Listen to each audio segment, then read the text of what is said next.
Hi everyone, I just had the most amazing conversation with Jessica Teal, the owner and principal of Teal Media, which is a full-service creative agency with a conscience. Before founding Teal, Jessica served as a design manager for the 2008 Obama campaign, where she oversaw the visual design and development of all web and print materials. Prior to that, she also worked for Blue State Digital, the National Gallery of Art, the Democratic National Committee, and the Office of the Clerk of the U.S. House of Representatives. She has nearly 20 years of design and development experience. She was named the top 5 2018 responsible designers to watch. She has been featured on Forbes. She spoke at South by Southwest and lots more. She's the most luminous human. We talk a lot about following people to different places for love and making the most of your opportunities. Oh, she also gives lots of tips about pitching. So without further ado, here's Jessica. Jessica, thank you so much for being here on the Aligned Networking podcast. I'm so excited to talk to you, although it's not in person, but it's as close as possible at this time. Really honored to be here, and thank you for including me as part of the I Like Networking family. No, the first time I stalked you on probably LinkedIn or email, then I remember still to this day when you replied and said, "Oh, I'm in," and I literally jumped from my chair. I was like, "This is so exciting! I cannot believe it." I was so happy. Awesome. Well, I'm happy to be here too. So, Jessica, before we get into the nitty-gritty of career and all your experience, just tell us really briefly where you're from and where you're based and what is it that you currently do. Sure thing. I'm based in Washington, D.C. in the United States, and I am the owner, founder, principal of Teal Media, which is a full-service creative agency that works in the nonprofit and social good space. Amazing. And you do a lot of social good, and I really want to get to that. But before, I tend to ask people if they have a really terrible work experience to share. Anything that made you go like, oh my God, what am I doing with my life? Yes, plenty of those. But there's one pretty traumatic experience that sticks out in my head. I think my company was maybe about 4 or 5 years old at that point, and we were lucky enough to land like a sub contract with healthcare.gov. If not many of you have heard of that, it kind of blew up in everybody's faces when Obamacare launched. And though my firm was really like one small tiny piece of the puzzle, we did really just the UI design, so really just the visual design of it. We were so excited as a young firm when healthcare.gov was going to go live because we were like, okay, this is finally going to put us on the map, because we knew it was a major national program and would probably garner a lot of national attention, thinking at that time that it would be positive, of course. And then the site launched, and it was a complete disaster. And I would say it was mostly on the technical side. Was it a disaster? It wasn't functioning properly. It would commonly crash. But to like the novice audience out there who doesn't really understand the difference between web design and web development, some people had found out that Teal Media was a part of this process. Mostly, I would say, people who were against healthcare.gov, so on a certain side of the political spectrum. And somehow the right-wing press got a hold of this and started publishing all these things about us online, how we were ripping off the American taxpayer, that I was raking in millions and billions of dollars, and I owned a private island in the Caribbean with all the money I was making off of the taxpayer.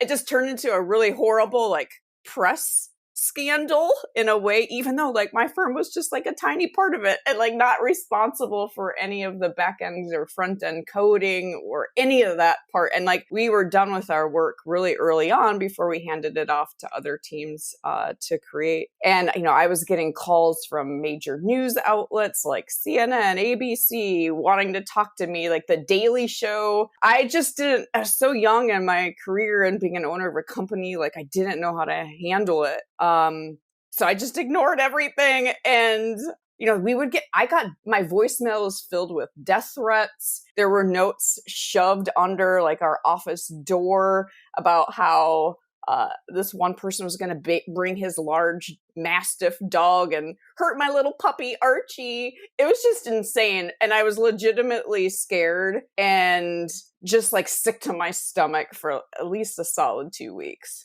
Anyway, that was a long story, but it was traumatic. So maybe this is part therapy session for me.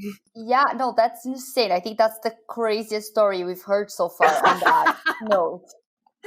Yes. But it doesn't surprise me because it's not like you took design and did very chill things with it, you know? I mean, I love design and designers, but I have zero notion of how to do anything. I cannot for the life of me look at a blank space and picture something in it. I just keep looking at it. I'm like, yeah, it's blank. I like to know if you always kind of wanted to go towards design, and how did you start? Because I know you've worked for, you know, Blue State Digital, you worked for a National Gallery of Art, and then you also worked in some, let's say, political organizations before you went to the Obama campaign, which I'm sure we're going to get into because everyone wants to hear about that. Sure. So how did your career start? Sure. And cut me off if I just start talking too much because there's a little bit of a backstory here. So I grew up in a small rural town in Minnesota. And, you know, I'm in my 40s now. And so when I was growing up, I just used typewriters really to do all of my homework and write my papers and everything. And finally, it was the opportunity for me to go to college. And I really hadn't ever used a computer before. I also did not grow up in a affluent household.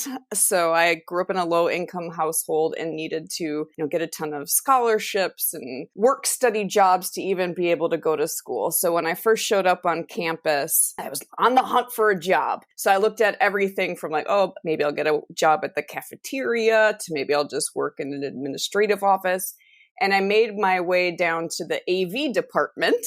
I went to Boston College in Boston, Massachusetts. And there I met a woman who ran the graphics department in AV, and her name was Mary Bennell. And she kind of looked at me and like looked at my like minuscule resume, but knew I was a freshman and said, I know you have zero experience. I know you do not even know how to use a computer. But if you promise to work for me all 4 years while you're here in school, I will teach you everything I know. So I said yes. And really it was that work study job, like my job while I was going to school, that really got me into graphic design and just using design as a tool for visual communication. And I got so immersed in it, like I think I went to class. College, like getting an education was really kind of my side gig compared to my work study job. And I really immersed myself and I became the director of design for the student government, designing all the posters for events. I participated in the school newspaper, designing columns and layouts, started a school magazine with somebody where I was the art director and did all the layouts there. Like when all of my fellow students were going on spring break vacations, I took internships and just worked the whole time. So this really was a true love for me. And then really that's what I wanted to do after I graduated, just kind of stick with this because I just couldn't get enough of it. I can pause. I can pause there. No, that's incredible. And I totally identify with you on the sense that I did university, but I didn't really go there that much. Yeah. It was more like a leisure activity, like, oh, maybe today I'm going to show up. Yeah. But that's incredible that you had this opportunity and such, I guess, an amazing boss from the get-go. That's kind of lucky as well, right? Oh, completely. I mean, yeah, I was an English major, technically, English and communications, but yeah, without her, it's like these little opportunities that pop up that, there's like that moment in life where you got to decide, am I going to take it? Just commit to it. And, I'm so glad I took that chance. And I think just, as you try to like forge your own career, it's like being able to notice those opportunities, having like that little feeling of, yeah, I'm not sure, but I think it could be good, and just diving in and trying to own it. Absolutely. And like following your gut. And I guess, something that I don't know, it really depends on each person, but I think the way we learn in school or university is not always fit for everybody, in terms of like I'm someone who needs to do things to learn them. Like if you just tell me about them, I'll be like, what? Mm-hmm. And then when someone gives me a task, I'm like, yeah, right, I see how it works, so Right. I don't have that. So I think it's it's fine. People have their different ways of setting up on their own paths. Totally. But then what happened after you graduated then? So wanted to keep pursuing design, of course. Luckily, I graduated at a time when like the internet boom was happening. So there were no shortage of jobs. And really anybody who had some sort of skills in Photoshop could probably land a gig. And I had a choice at that time. I think I had a job offer from MetLife, which is like this life insurance and financial company, and this nonprofit called the Institute for Business and Home Safety.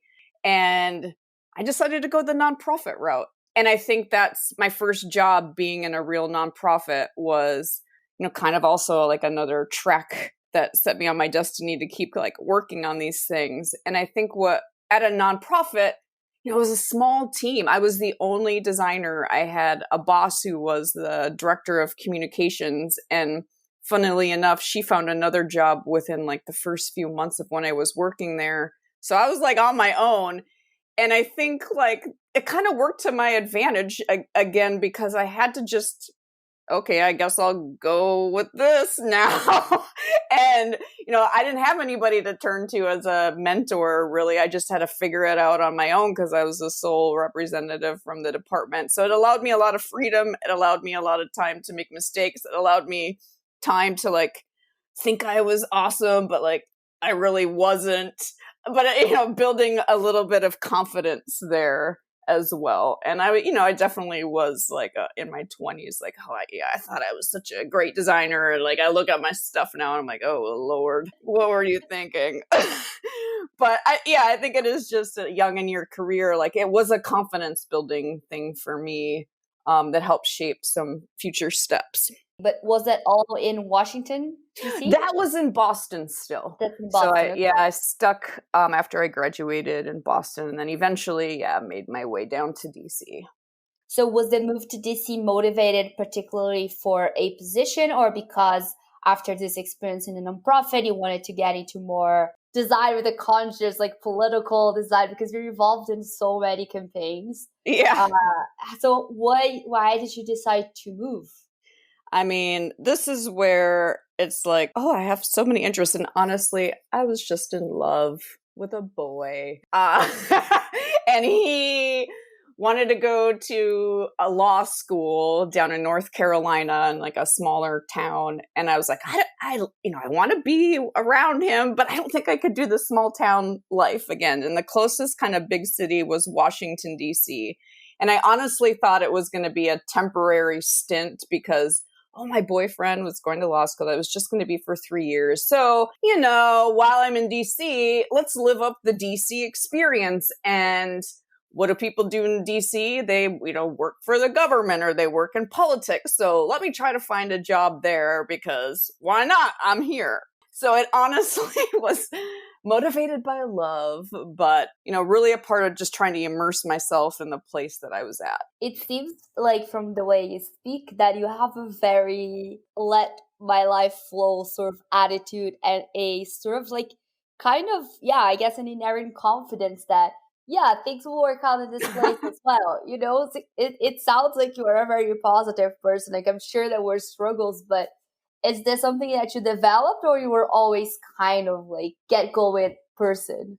I don't know. It's odd. I'm a weird mix of both. Like, I think it's like on the big things in life, like picking a partner or buying a house or where to move. It's like I am a little bit more, oh, let's go with the flow and more whimsical. But in my job, I'm like a bit of a control freak. Like, I want to get it right. And, I have like a method to the madness. And yeah, I am a bit of a perfectionist at things. And I just immerse myself in the work. Like, somebody will walk into the room and I don't even hear them because I'm just so focused on what I'm doing. So it's like this odd blend of maybe being controlling in my job and my work, but everything else I'm a little bit more loose and kind of go with the flow. Yeah, well, I guess I have never met a designer that wasn't a control freak. I think it comes with the territory. It's not like there's like 3 types and they're like, yeah, it's life. But so you went to Washington. I assume you didn't know a lot of people there. So how did you go on about finding a new position? Yeah, I, just turned to the newspapers. This was, still in the time before like a lot of those online job boards came into effect. So I think I found an ad in the Washington Post where it was like working for the U.S. House of Representatives as a web design specialist. I'm like, perfect. This is like exactly what I wanted to do. I applied for other jobs, of course, including some at nonprofits, but like just wanting to like totally immerse myself in where I was. The U.S. Capitol job seemed like a good fit. And, I was lucky enough to get that. And I was actually there for 5 years. I worked for the Office of the Clerk. And so I did everything from designing the main clerk.house.gov website to designing like the brochures, because the Capitol is kind of a museum in and of itself. So like they have this place called Statuary Hall where there's sculptures and statues and a lot of portraits and paintings everywhere. So it was also creating kind of print materials or promotional materials for kind of more of the museum pieces within the Capitol. Yes, but okay, I'm going to ask a really dumb question. My first ever internship was in the Brazilian government. And I hated it. I was like, this is so stiff and it's so many layers of everything. I just could not find any ways to be creative. Yeah. So I have no idea how you felt, because I imagine that creativity is like quite important to you. So how was it really stiff, or where did you find places to be creative? How did you make this job, your own? Because of course it's not like you dreamt about this job. So it seems like you took it and made something out of it. So how did you go about it? I don't know. And if you could tell us a little bit more about that, because I think it's really interesting. I don't think we know of a lot of people who are like designers, but have this sort of background in politics, Yeah. So I think there's a little bit of a bit of a rebellion spirit in me too. So I was bored, to be honest. Like the first couple of months, I'm like, how am I going to survive this job? Because what did I just do? Like, I'm just sitting here in the basement. So I just decided the whole clerk.house.gov needed a website redesign. And I did it, on my own secretly. I didn't tell my boss about it. I just did a few of key page mock-ups and did at the time I was more into coding, so I did the front end development of it as well. And then during my monthly one-on-one with my boss, I came prepared with a presentation of it and was like, hey, what do you think of this? And I think I just surprised her, and she was super supportive of it, and she's like, yes, let's go bring this to the clerk of the house, the head office. And then I got the go ahead to lead the whole effort for the website redesign. And then later on there was kind of a bigger brand refresh effort. So I just kind of, nothing was happening, so I made it happen myself kind of situation. And again, lucky enough to be around people who were supportive of that and wanted to see it happen. And, maybe in the position that they were at, they were never just going to go ask. I kind of, I guess, have been in the, that old adage of, I'm going to totally get it wrong, but don't ask for don't ask for permission, ask for forgiveness later. And I guess that's how I approached that job. So that's great. It seems like it worked for you. And I know which exactly people you were referring to, but I read on an interview with you that you've had a bunch of, mentors that didn't exactly look like you. You Yeah, had yeah. like them. And I think it's great that you were able to find your support system even in potentially not as friendly spaces. I mean, for me, working in the government was not very friendly. So, I assume Yeah. it's probably a very difficult space to navigate. Yeah. Also, I mean, as a side note, that's not related to design at all. Like during that time, I got in a really bad accident. I was a pedestrian in a crosswalk and a SUV hit me and crashed, like totally shattered my ankle. And my job at the US Capitol, like everybody there took care of me. This was before people could work from home, and they were super flexible as I was like healing and in the hospital and everything. So I also felt like some degree of loyalty there. And, they really helped me get through that crisis. That's amazing. I'm glad you had that experience. Not the accident, though. Yeah. The supporting experience, not the breaking the ankle one. Yeah, it was like a family to me. And I'm still like good friends with a lot of the people from that office this day. Right after that, did you go and found your own company?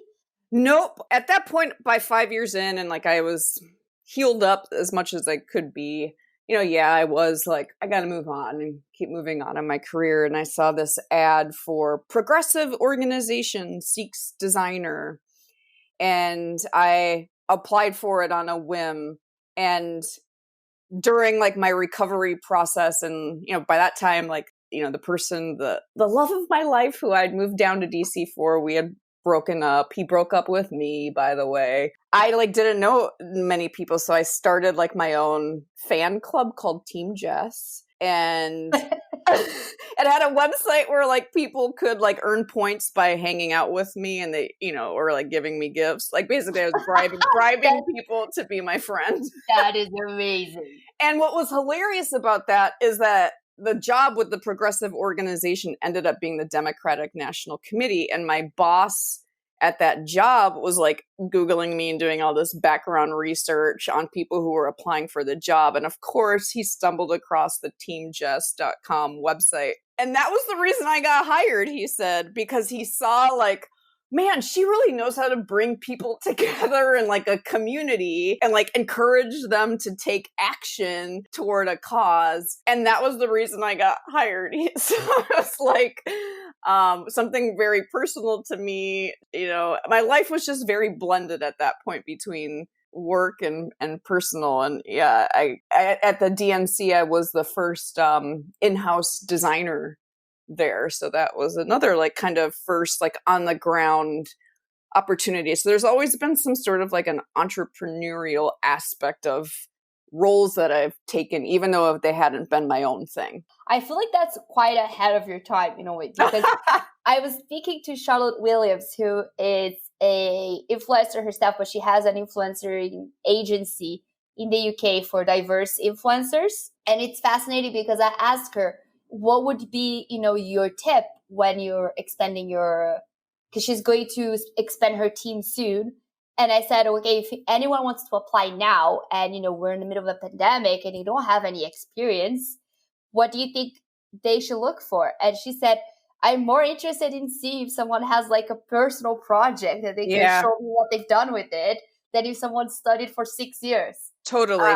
So I think you're quite ahead, of your time in that. It's interesting that actually works. See, I think it proves just like authenticity and like love of a craft if you're doing it on your own outside of your job. So yeah, I totally agree with her. And like, I don't care what's on somebody's resume. Like, show me your stuff, even if it's personal or like work related. But like, I want to see that you have a passion about this. Yeah, no, I love that. So you went to work with the Democratic National Committee, which I guess it's lucky that they call themselves. I mean, I imagine you were a Democrat then, because otherwise you wouldn't find them very progressive, I imagine. Yeah, I definitely leaned on a certain side of the political spectrum for sure.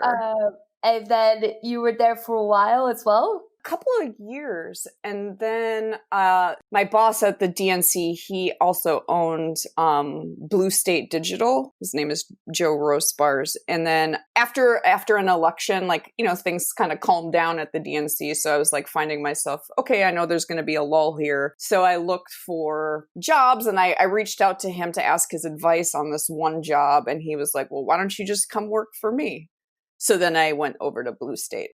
So sorry. Exactly what does the Democratic National Committee does? Sure. So it works on, you know, especially during a presidential election year, like doing everything that they can to like get that person elected. It's also like raising the profile of Democrats in general, kind of the keeper of the overall platform, trying to express what Democrats stand for, and really just trying to get Democrats elected up and down the ticket from president down to, you know, like local official level offices. Okay, so was that like your first big dive into, I guess, a political campaign? I would say DNC was definitely the first dive into strictly politics. My position at the office of the clerk was technically a non-partisan position. So yeah, DNC is where I started getting exposed to, I'd say it's more like a culture thing, like a government job. You know, you check in at 9, you check out at 5, and in the political world, it's definitely nonstop, going with the news cycle. People work really long hours for probably small amounts of money because they will do what it takes to get a victory at the end of the day. So it was like I think one of the first jobs that I had where like everybody was there because they were like passionate about it, you know, whereas the government, I think to some, it is just a job. So I guess you like that, the rhythm and the passion, because I mean, for sure, it was definitely like a bit of a culture shock, you know, like, oh man, I have to work a lot. But yeah, I mean, at some point, like that just became a part of, it kind of, you know, maybe called back to my college days, and like, I knew it was in me. I just needed to find the right place. And then at Blue State Digital, what exactly did you do there? Blue State worked kind of similar to, you know, what Teal does today. They worked for political candidates. They worked for progressive causes, nonprofits, again, you know, more on the liberal or progressive side of the spectrum. And so I was the lead designer at Blue State. And it was a small company at that point. I want to say there was only like 15, 20 of us. And now they've exploded, of course, and they, you know, have hundreds of employees around the world. Did you, right after that, started Teal? So I guess at that time, were you like, oh, this is more or less what I want to do? Were you getting involved in campaigns? Because with Teal, you've done some really, really big ones, right? I mean, besides when you worked with the Obama campaign, which you know everyone knows about, but I love your website. It's so amazing, it's so beautiful. But also you've worked, you know, in Time's Up, and then you also worked with NPR and Terry Gross, who's like my favorite freaking podcast of all time. Hey, look, you're becoming your own Terry Gross right now. I wish. Don't let her. I'm sure she's not going to listen to this because she will be appalled. But yeah, she's a really good interviewer.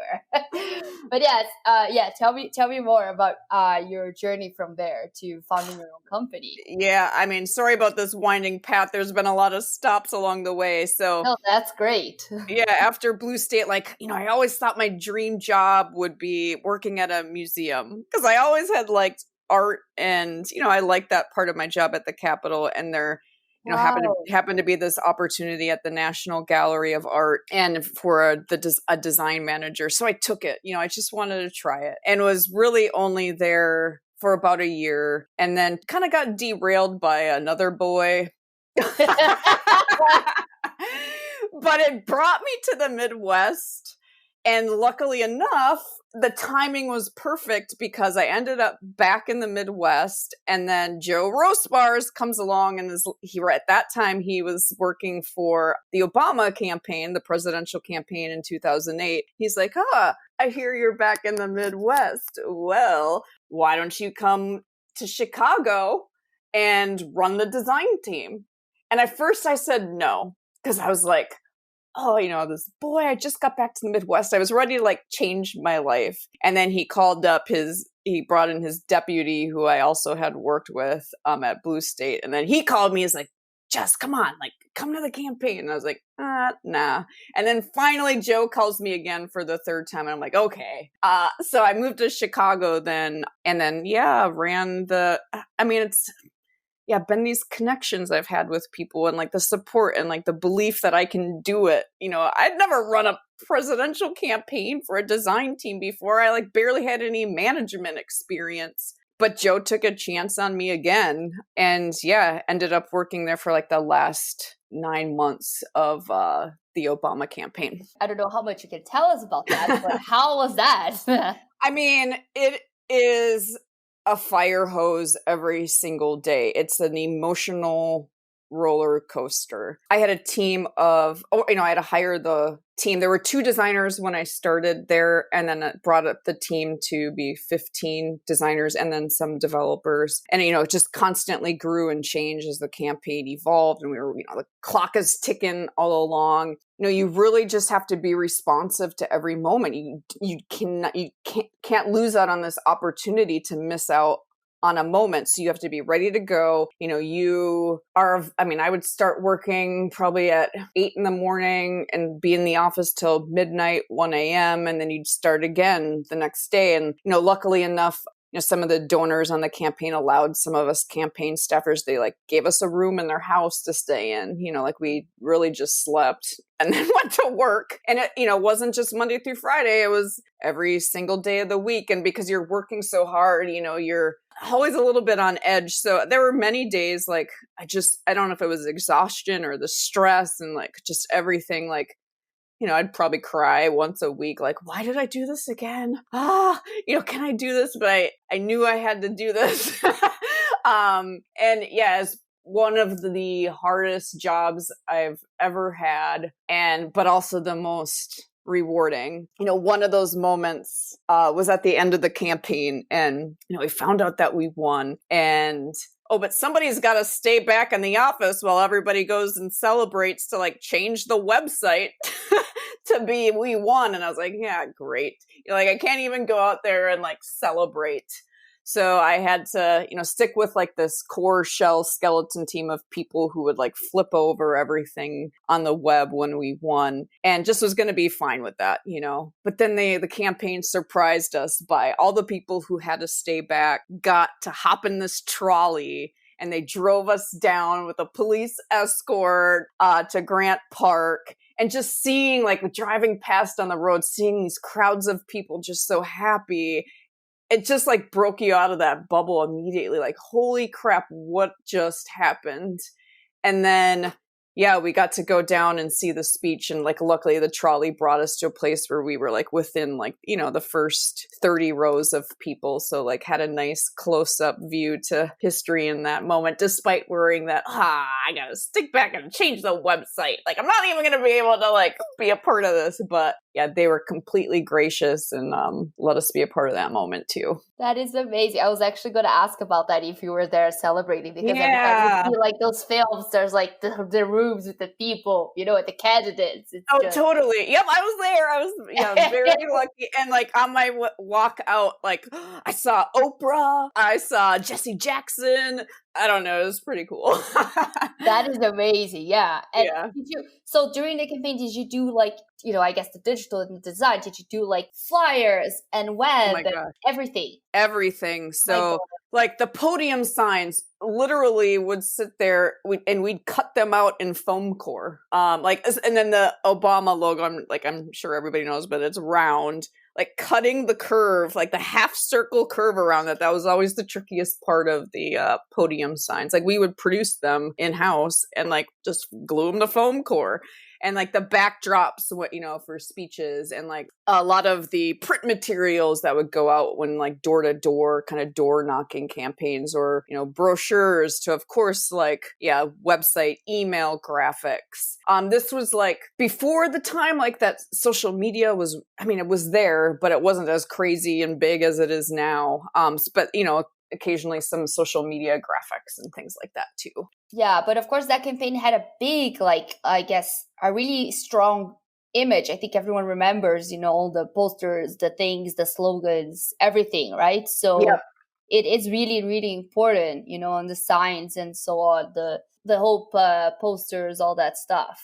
Besides just like the core design department, there were a number of other people in other departments working on those things, like recruiting the artists, recruiting the musicians that would then, volunteer their artwork for this. So we were a part of all that, but that was, the Hope posters and everything. That was still part of the new media department, but not specifically the design department. Yeah, you all did a really great job because, you got your candidate elected.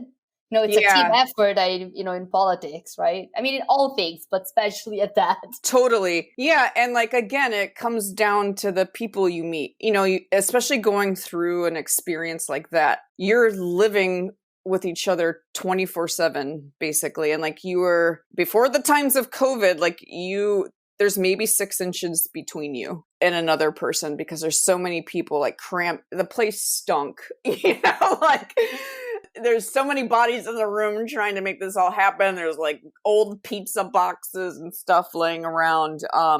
And like having that experience with people all working toward a goal and like celebrating together and like, when bad things happen, like just, feeling the pain together, again, some of those people there still in touch with to this day, like talk to them, yesterday. And a lot of the people on my team, which was the new media team at the time, they went off and started their own businesses after the campaign, which is, what I did too. Can you just tell me a little bit, as I know that you, after the campaign, you also served as a consultant to the Obama White House?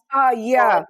What exactly did you do over there? Yeah, so I did start my company before then. And then the last couple of years of the Obama administration, like I mentioned, my company was a subcontractor to healthcare.gov. And there was this, big healthcare.gov disaster. And the Obama administration wanted to basically prevent disasters like that from ever happening again. So they started up this unit called the U.S. Digital Service, which is going to be made of a, crew of like, best of breed folks when it came to technology, user experience, visual design, and really try to send them out almost as like little mini SWAT teams into various government agencies that were tackling like huge monolithic projects to make sure that they were going to be successful. And so, yes, it was, a contact that I had met on the Obama campaign who was a part of that effort. And so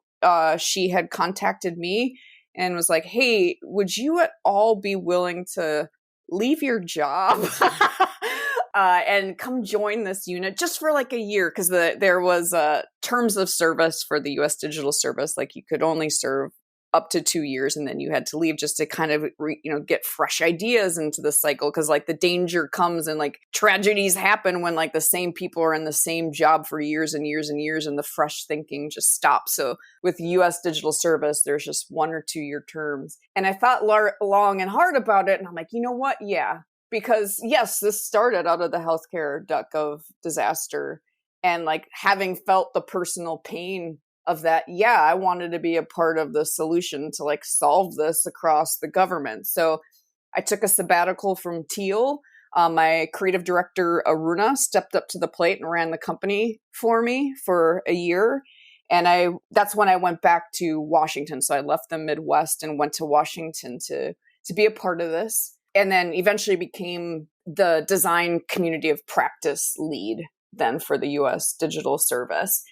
And I personally worked on projects at the Department of Education and the IRS and then the General Services Administration. Wait, but did you have the little card to get into the White House? Did you work inside the White House? Yeah, that was not inside. I had the card to get in. But the U.S. Digital Service is in this building, like outside of the White House. But like we could, as White House contractors, or of course, like the employees, you could give tours. So like whenever I have friends and families like come visit, I'd bring them through the White House, and you could see like the Oval Office and the Roosevelt Room and the Cabinet Room and all the jumbo pictures from Pete Souza on the walls. And one time I was lucky enough when I was giving a tour, I think not for my own family, but for some other colleague at the U.S. Digital Service who couldn't give the tour that day. The puppies came out, the Obama puppies, Sonny and Bo. And so I got to pet Bo, and there's a picture of me and Bo, which is like maybe in my bedroom in a frame. So that was a pretty fun moment for me. Love the idea that you created your company and then you actually delegated it for a long time to someone else. So how was it for you? I guess at that time you already were, had more experience in managing people. So how is it for you to work with the team? How do you kind of divide tasks? Is it easy for you to delegate? I think I had to learn that over time. And it definitely takes, my team can probably attest to this, but like a while for me to totally trust, like at least a solid 3 years. But like, I feel like once we've built that trust together, and like, I see you being like a proactive thinker and like knowing that, you're committed to doing what it takes to get a job done, and not just done, but do it well, then like it's golden, and I've been lucky enough to have a number of people on my team who have Aruna, our creative director, has been there like 8 years. Our CTO has been working with me for 10 years. Ryan Coe, who's one of our excellent designers, both UX designer and UI designer, and branding and illustration and all the things. He's like a magical person. He's been working with me for 10 years.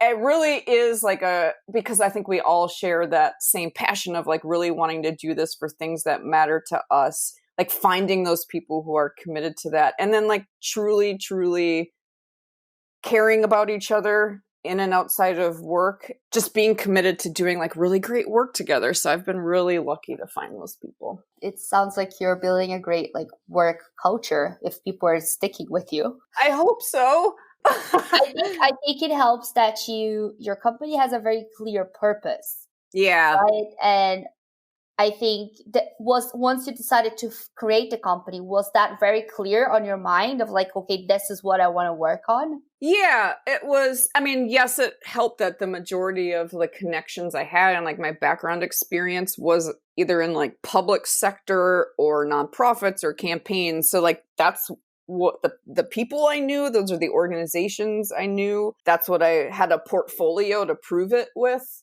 And of course, like really cared about it. And just, knew that I didn't want to design like e-commerce tools to like sell shoes. It just felt a little vacant for me. So always had been attracted to like wanting to do something, like give something to the world as part of my job, my job and my person being so like integrated. Like I just wanted to do this all day.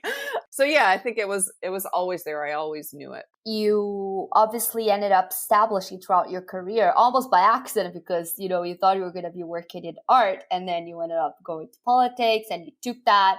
And I guess you saw the good in it and how to be creative in it, which is super exciting. I think it's something, sometimes we have these like ideas of what our career should look like, and then it takes us on a different path, but it's nice to be able to still take control of it in a way, of the narrative. And I think you did that quite well. Yeah, I assume you also had that established some sort of network where, organizations that have these campaigns can come to you, or do you always pitch to them? Yeah, it goes both ways. Specifically for the political campaigns, it's more of, they come to us versus bidding for something. But for like the nonprofit organizations or the advocacy or cause-based organizations, some of them come to us, but there's also a hefty portion where we're going out and trying to win that work. Okay, cool. So there's a bunch of pitching still to do.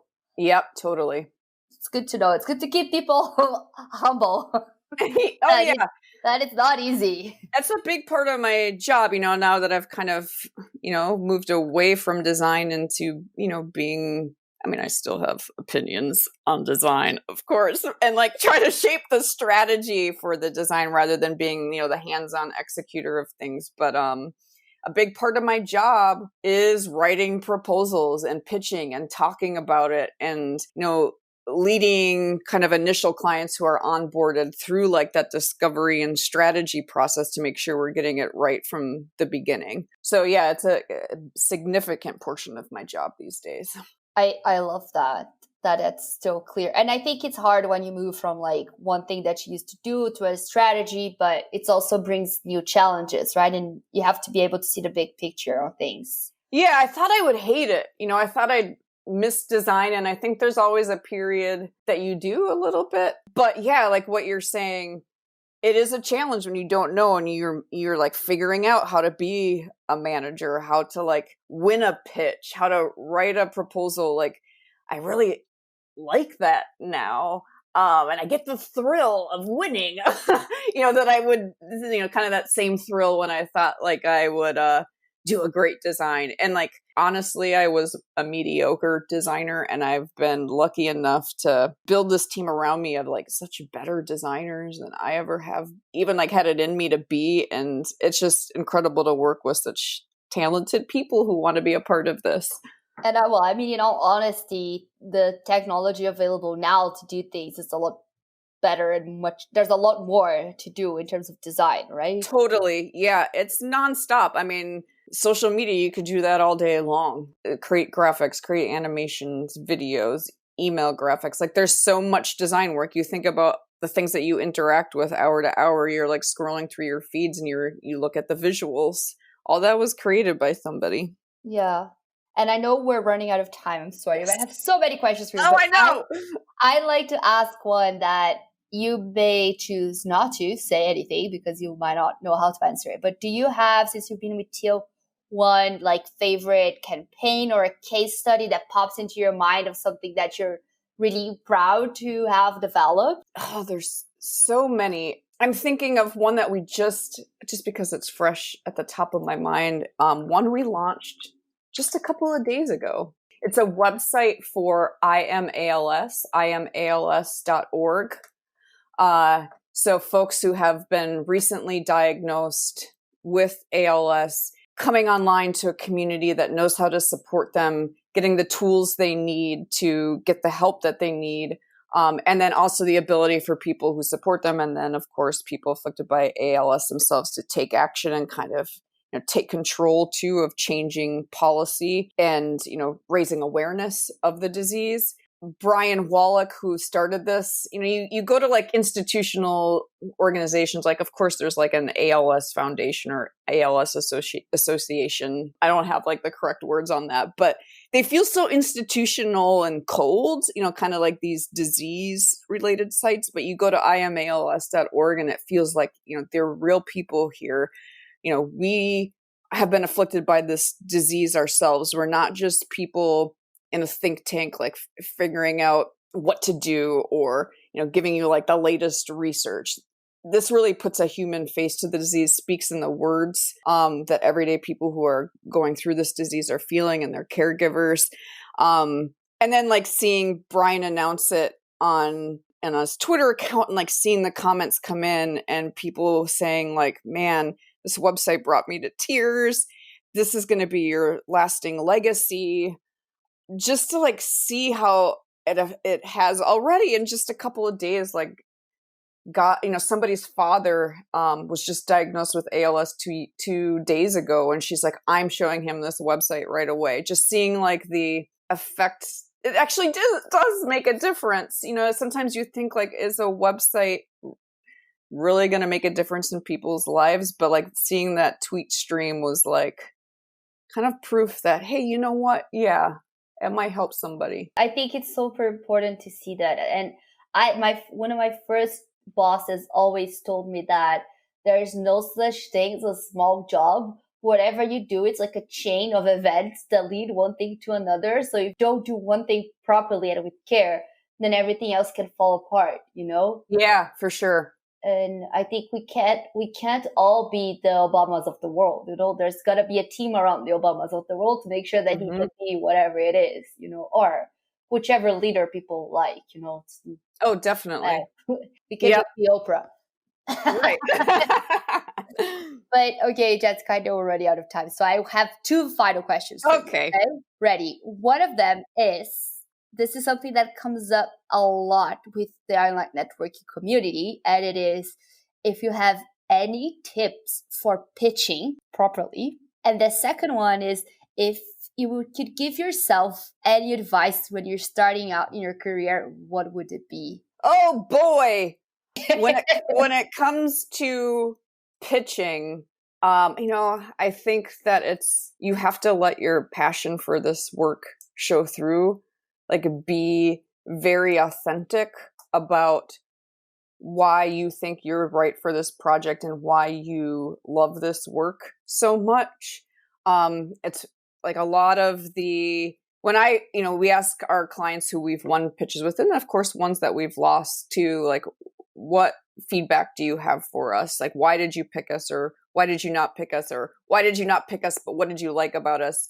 And one of the common themes we hear is enthusiasm. Like, they can tell that Teal is really committed to the cause and like has heart around this. So I would say be as authentic as you possibly can be, and let yourself show about why you care about this in a pitch, because you can't fake that. And that's a huge part, because if you're passionate about something, you're going to do what it takes to do a good job. For people just starting out their career, that was the second question, right? Throwing yourself into any little thing that has that component of what you love. Like you were saying, it's about like the smallest job. Take it, do an awesome job with it, build that portfolio, try things. Even like, don't get sidelined by like, oh, I don't know how to do that. Or, how am I going to figure that out? Just like fake it, make it work. You will like make so many mistakes and get aggravated along the way, but like you can do it and learn it and challenge yourself. And, that not only builds skills, but it builds confidence. And I think that will get you a long way there. And then you just got to show who you really are, kind of going back to the pitch advice about being authentic. I love that, Jessica. Thank you so much for coming. Yeah, no problem. And I'm so happy that you decided to be an I Like Networking mentor even before we had any website or anything. It was just sure.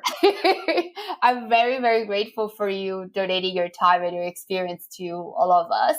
Yes, of course. And thanks for having me. And so you have a great end of the day for you, or beginning of the day. I have no idea what the time is like. Lots to do today. It's 11 a.m. I still got hours and hours ahead of me. Okay, cool. Yeah.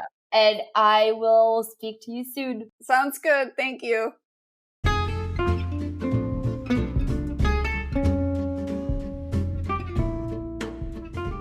Thank you for listening to the I Like Networking podcast. Please remember to share, subscribe, and review the podcast so that more people can find us. All the information discussed on this episode will be on the show notes. See you next time.